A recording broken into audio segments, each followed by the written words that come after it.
Hello दोस्तों, जय हिंद। आप सभी को आज दिल्ली पुलिस कांस्टेबल में जो वैकेंसी निकल करके आ रही है उसके बारे में बताएंगे कि इसका नोटिफिकेशन कब आएगा, एग्जाम इसका कब होगा और इसका क्वालिफिकेशन क्या रहने वाला और किस सर्टिफिकेट की आपकी आवश्यकता है। और साथ साथ में आपको यह बताया जाएगा कि एनसीसी सर्टिफिकेट का कितना नंबर आपको मिलेगा और सिलेक्शन प्रोसेस क्या रहने वाला है। इसका मतलब इन सब बातों का डिटेल में हम लोग चर्चा करेंगे। तो सबसे पहले ये समझते हैं कि टोटल जो वैकेंसी रहने वाली है वो आपको पता है कि आपकी जो वैकेंसी रहने वाली है वो 6000 प्लस वैकेंसी रहने वाली है। ठीक है ना, कितना 6000 प्लस वैकेंसी, और आपको तो एक सीट चाहिए और इस बार आपको वो मिल करके रहेगा। ठीक है ना। अगर बात कर रहे हैं कि नोटिस कब आएगा, तो आपको पता है कि एसएससी ने जो नोटिस जारी किया है उसमें 2 मार्च 2023 को इसको नोटिफिकेशन आने वाला है और 1 महीने तक आपका फॉर्म लगभग भरा जाता है, जैसा कि एसएससी में हमेशा से होता आया है। उसके बाद से आपका क्या होगा, जो एग्जाम डेट है, एग्जाम डेट आपका लगभग जो है वो अप्रैल में आपका 2023 अप्रैल में आपका संभावित है कि आपकी परीक्षा हो सकती है। क्योंकि आपको भी पता है कि एसएससी ने कितना जल्दी टोटल ये सब प्रक्रिया कराता है, आपको पता होगा। जैसा एसएससी जीडी का देख लीजिए, उसका 10 तारीख से आपका एग्जाम भी शुरू होने वाला, तो उसी तरीके से इसकी भी प्रक्रिया तेज रहने वाली है। उसके बाद से बात करें कि क्वालिफिकेशन क्या रहने वाला, तो आपको पता है कि क्वालिफिकेशन 10+2 रहने वाला है। और अगर एज की बात करें तो आपका जो एज है वो 18 से 25 रहने वाला है जनरल का, और इसके बाद से जो आपको रिलैक्सेशन मिलता है वो तो आपको अलग मिलेगा रिलैक्सेशन। ठीक है ना। अगर बात करें डीएल का, तो आपको एलएम भी आपके पास होना चाहिए, यानी डीएल इसमें जरूरी है मेल कैंडिडेट के लिए, लेकिन फीमेल कैंडिडेट के लिए डीएल होना जरूरी नहीं है, यानी बिना डीएल के भी फीमेल कैंडिडेट भर सकती है दिल्ली पुलिस के फार्म को। ठीक है ना। लेकिन अगर आप मेल कैंडिडेट हैं तो आपके पास डीएल का होना बहुत ज्यादा जरूरी है। ठीक है ना।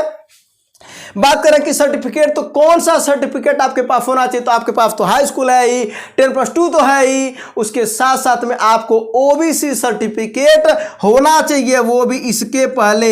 कब तक, यानी जब नोटिफिकेशन आएगा, यानी उसका जो लास्ट डेट होता है उसके पहले तक आपका बन जाना चाहिए। तो दोस्तों, जब आपको फॉर्म भरना ही है तो आप इसी समय इन सब चीजों को आप करा लीजिए, यानी ओबीसी का सर्टिफिकेट अगर बनवाए हैं तो बहुत अच्छी बात है। एसएससी जीडी के लिए अगर नहीं बनवाए तो आप बनवा लीजिएगा ओबीसी एससी एसटी सर्टिफिकेट जो आपका बनता है। ठीक है ना।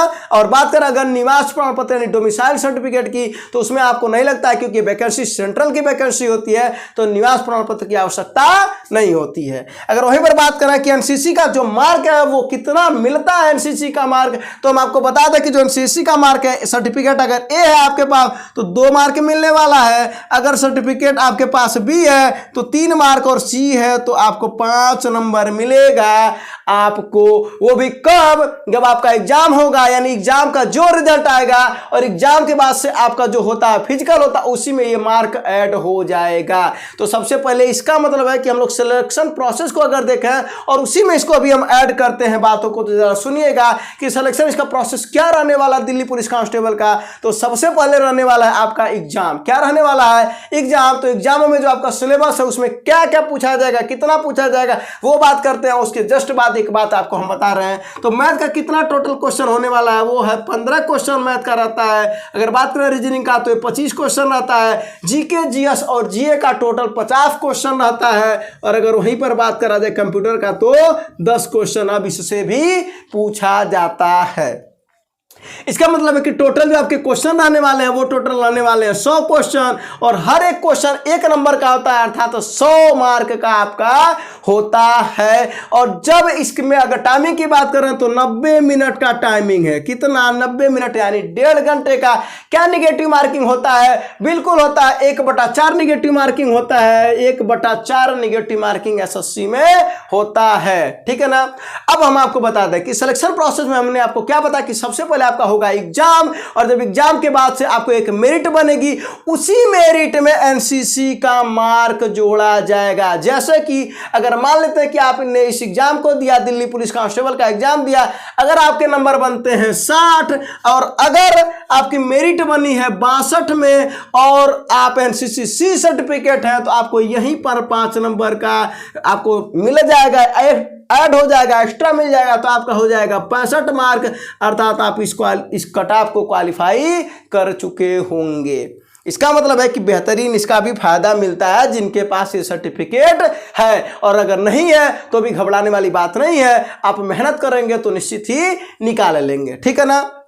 अच्छा, जब आपका ये हो जाता है एग्जाम के बाद से आपका क्या होता है, जब आप क्वालिफाई कर लेते हैं तो आपका होता है फिजिकल, और फिजिकल में जो सबसे पहले चेक किया जाता है वो चेक किया जाता है आपका हाइट, और जो हाइट रहती है मेल की वो होती है 170 सेंटीमीटर, और अगर बात करें अगर फीमेल का तो 157 सेंटीमीटर इसका हाइट रहता है। सबसे पहले आपका ये चेक किया जाता है। उसके बाद से चेस्ट मेल का तो वो होता है 81 से 85 होता है, यानी 81 नॉर्मल होता है, 4 सेंटीमीटर का आपका फुला होना चाहिए चेस्ट, तो 81 से 85 फीमेल के लिए नहीं देखा जाता है। बात करें अगर वेट का तो क्या वेट देखा जाता है, तो देखिए दोस्तों नॉर्मल तो आपका कम से कम 50 केजी तो होगा ही होगा, उतना होना चाहिए, अदरवाइज इसमें वेट तो नहीं देखा जाता, लेकिन आपका 50 केजी होना चाहिए और इनका भी कम से कम 45 केजी तो होना ही चाहिए, ठीक है ना। अदरवाइज वेट का कोई ऐसा नोटिफिकेशन में बात नहीं रहता है। लेकिन अगर वहीं पर बात करें कि अब फिजिकल में क्या होता है, यानी ये सबसे पहले आपका चेक किया जाएगा, उसके बाद से आपका जो फिजिकल में होता है वो रनिंग होता है। रनिंग में कितना होता है, तो वो होता है 1600 मीटर होता है रनिंग,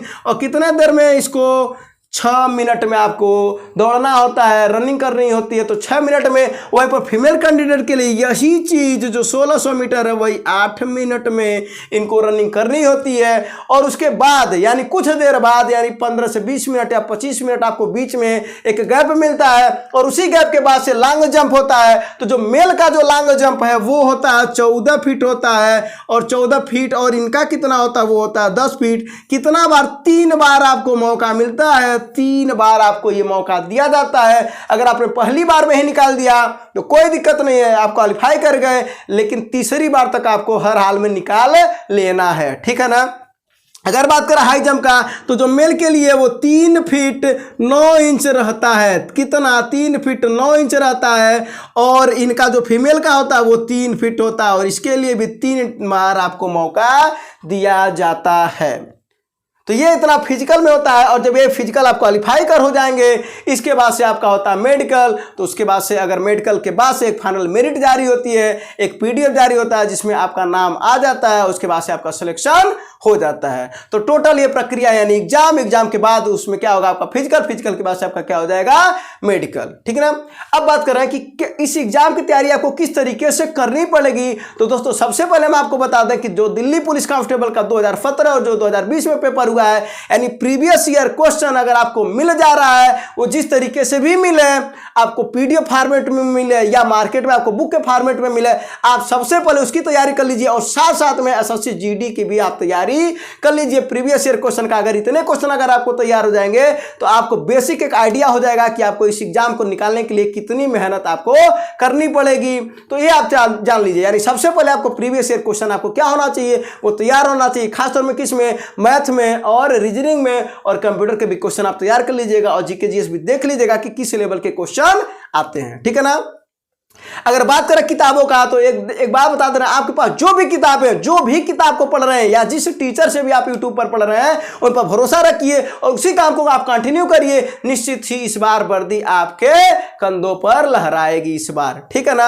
और उसके बाद से जब ये एग्जाम होता है, क्या अगर आप पूछेंगे क्या फिजिकल की तैयारी इधर से ही कर देनी चाहिए, क्योंकि बहुत लोगों का क्वेश्चन होता है कि इसका फिजिकल कठिन होता है, इसका फिजिकल कठिन होता है, लेकिन हम आपको बता दें कि आप पूरा फोकस करिए सबसे पहले एग्जाम पर। जब आपका एग्जाम निकल जाएगा और आपको लग जाएगा कि इस बार हमारी वो मार्क है जो कट ऑफ को क्वालिफाई कर जाएगा, तो निश्चित ही आप उसके बाद से फिजिकल की तैयारी करेंगे तो कोई रोक नहीं सकता है आपको फिजिकल करने में, क्योंकि कठिन है लेकिन इतना भी नहीं कठिन है कि जितना कि आपकी क्षमताओं से ऊपर चला जाए। तो ये आपकी क्षमताओं के अंदर में है, आप इसको कर सकते हैं, ठीक है ना। उसके बाद से बाद में मेडिकल आता है, उसमें कोई दिक्कत नहीं रहने वाली, जैसा कि हम आपको अभी अभी बताएं कि इसके बाद से तो आपका सिलेक्शन में नाम इस बार आने वाला है।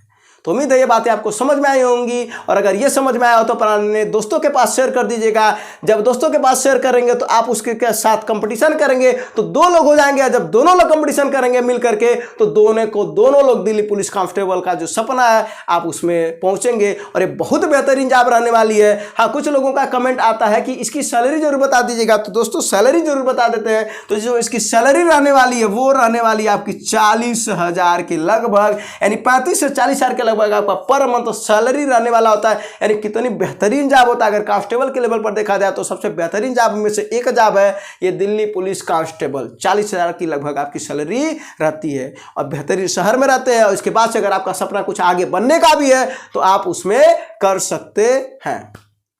ठीक है दोस्तों, तो उम्मीद है ये चीज़ आपको समझ में आया होगा। लाइक शेयर और सब्सक्राइब जरूर कर दीजिएगा। मिलते हैं फिर नेक्स्ट वीडियो में, तब तक के लिए धन्यवाद। जय हिंद।